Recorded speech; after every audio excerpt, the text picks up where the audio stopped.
আয়া বলছি তাহলে বারো হেলবার তাহলে ধরো তুমি আর আমি নামি আগে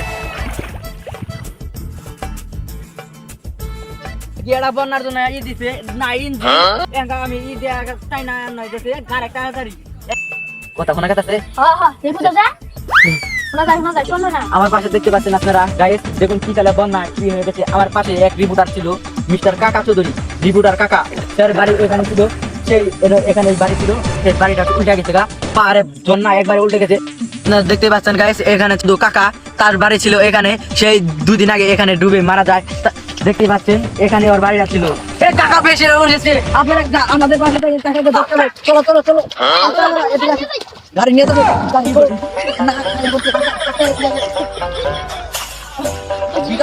ভিডিও চালু করো এই কাকা রিপোর্টার আপনি কি খাইছিলেন তখন আপনি কি টয়লেটে বসে আছিলেন হ্যালো হ্যালো কাকা হয়তো কোনো সমস্যা হয়েছে ডাক্তার কানে নিয়ে যেতে হবে ভিডিও কাট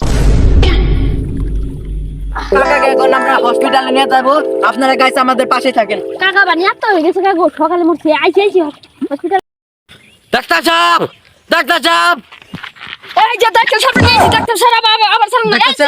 চেকআপ করুন রোগীর কি হয়েছে কাকার কাকা ওই পানির নিচে সকাল দিকে আছে এক বেশি নাই এক বেশি মাছে লেগেছে আমি সরি আমি ওকে বাঁচাতে পারবো না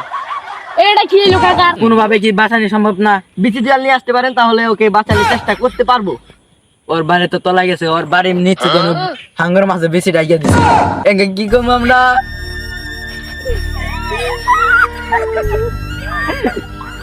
একটা কিন্তু ব্যবস্থা আছে রে এটা ব্যবস্থা আছে কি ওর নামাই দিলে কি বাবা হাঙ্গর মাছের কাছে বিচিটা নিয়ে আবি যা চলে আমার কাছে নাম আছে না তাড়াতাড়ি লাভ দে টাকার বেশিটা উদ্ধার করে নিয়ে আমি যে ভাই কাকাকে বাঁচাবো নলে আমি টাকা তো পাবোই না রিপোর্টার আসছে 1.5 ঘন্টা কেন লাভ দিল এ আন্দোলন আইলো না কোনো গেল এ রিপোর্টার পানি তাল শুনবো এ রিপোর্টার কোথায় এত জানা রে কাকা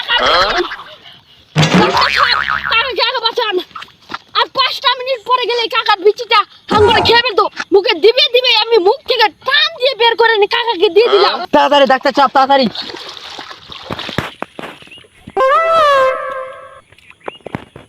বিচিটা লাগিয়ে দিয়েছি 2 মিনিট পর কাকার জ্ঞান ফিরবে কাকা কাকা মনে হয় জ্ঞান ফিরবে রে কি অবস্থা আনের অবস্থা এবার কি ভাবলো শুন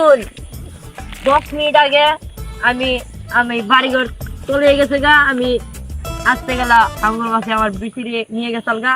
তারপরে আমি এখন সুস্থ আছি।